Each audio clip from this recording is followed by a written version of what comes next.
Marina, wa kasugod sa ilang investigasyon human napakya sa mga kompanya sa barko sa pagtunol sa mga dokumento nga gamiton sa investigasyon. Bureau of Customs wa na'y magamit nga opisina sugod karong Lunes. Ilang 8 ka tuig nga abangan ngadto sa Cebu Port Authority, way nabayran. Patayng lawas sa kanhi Bold Star, Claudia Zubel, wa madugta.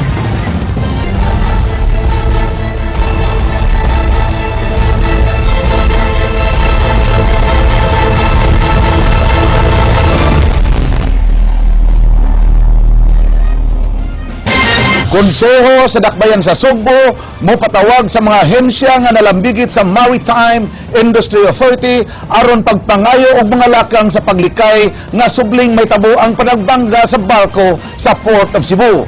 Kaganina, pakyas usab ang pagpahigayon sa hearing sa Special Board of Marine Inquiry human mahutdan sila sa mga tao nga mahimong resource persons. So ginlimi, Andrea Patenya.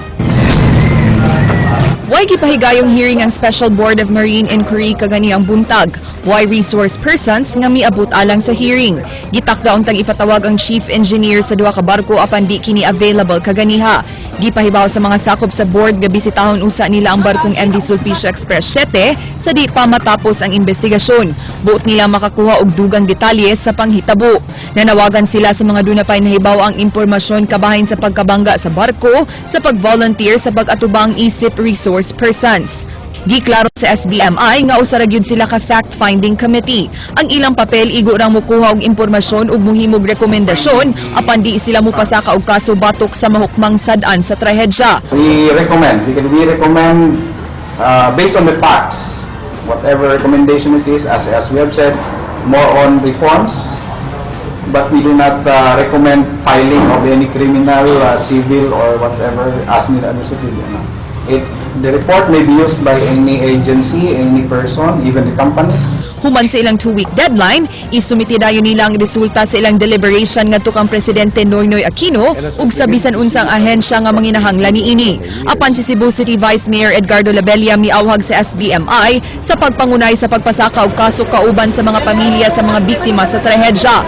Usa ka resolusyon nga gipangamahanan ni Labella giaprobahan sa konseho kaganihang buntag. You know, both captains were never detained. They should have been detained because in a case filed of reckless imprudence resulting to homicide, just like in a vehicular accident, the drivers are very vital. So the case will not prosper if the driver is not located.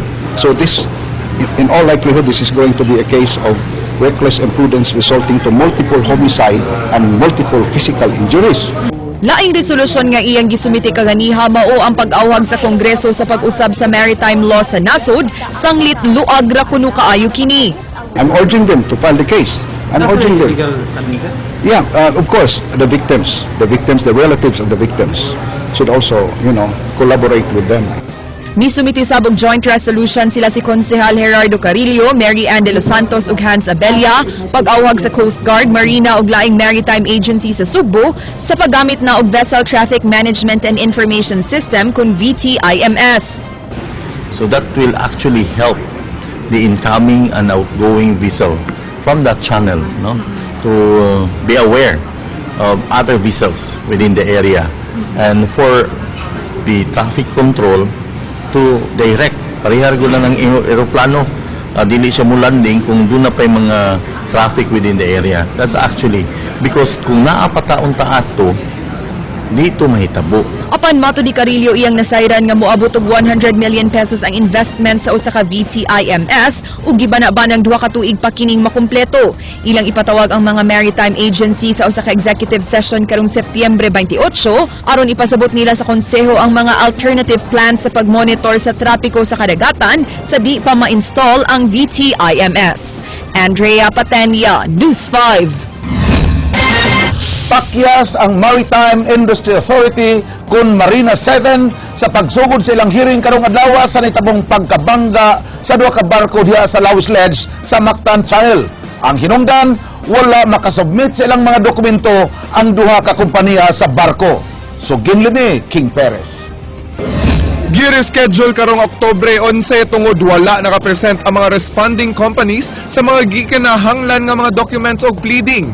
Ang Philippine Span Asia Career Corporation nga nag-iya sa MV Sulpicio Express 7 nakapadala sa ilang mga documents ngadto sa buhatan sa Marina sa kauluhan. Nagtuo ang ilang legal counsel nga adto gihapon ipahigayon ang pre-trial conference bisan og gipahibaw na nga gibalhin ang venue sa trial sa Sugbo. Samtang ang legal counsel sa Tugo ang operator sa nalunod nga MV St. Thomas Aquinas mipahibaw ngadto sa hearing officers nga ang ilang mga dokumento na submit sa Special Board of Marine Inquiry.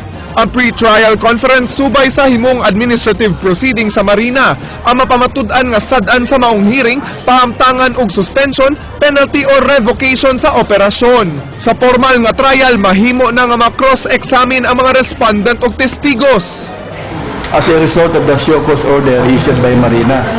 Ganito kasi pag mayroong accident, no, Marina issues a show cause order na nakalagay doon, asking the respondents, in this case the Tugo Group and the PISA, to explain why they should not be liable or that their CPC will be suspended or revoked. Kung magpresent ng witness, he can be asked by the respondent. In the same manner naman, yung respondent witnesses can be asked by the prosecutor. Ang investigasyon sa Marina dili mag-agad sa resulta sa Board of Marine Inquiry. Apan mahimo gihapong gamiton sa mga respondents ang mga ebidensya nga napresentar na sa SBMI. Sa pagsugod sa pre-trial conference, i-define sa mga hearing officers ang mga issues nga hisgutan ug mga witness nga mutambong sa formal nga trial. King Perez, News 5. Nag-anam na sab og kaminos ang kalihukan sa command center sa gihimo nga search, rescue and retrieval operations sa nalunod nga MV St. Thomas Aquinas. Nasayran nga gisugdan na og sulod sa mga divers ang mga cabin sa barko alang sa pagsusi sa posibleng mga pasayro nga natrap sud dinhi. Ang labing ulahing update sa mga balita na ipo sa tong kapatid Jinky Barrio.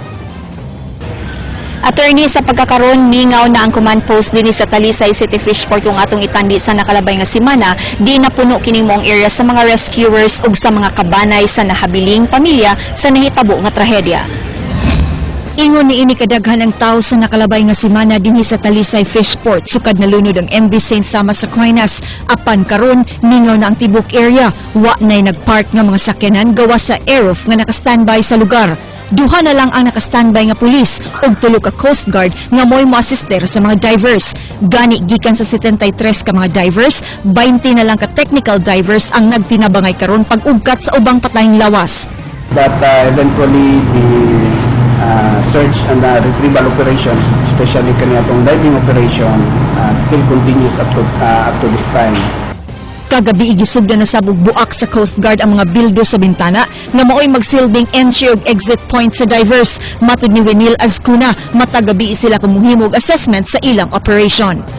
Until such time na ang mga divers na nato moingon na the area is has been searched thoroughly, and then silang may mo recommend sa amoa kay Commodore Melad kung i-terminate na nato ang retrieval operation.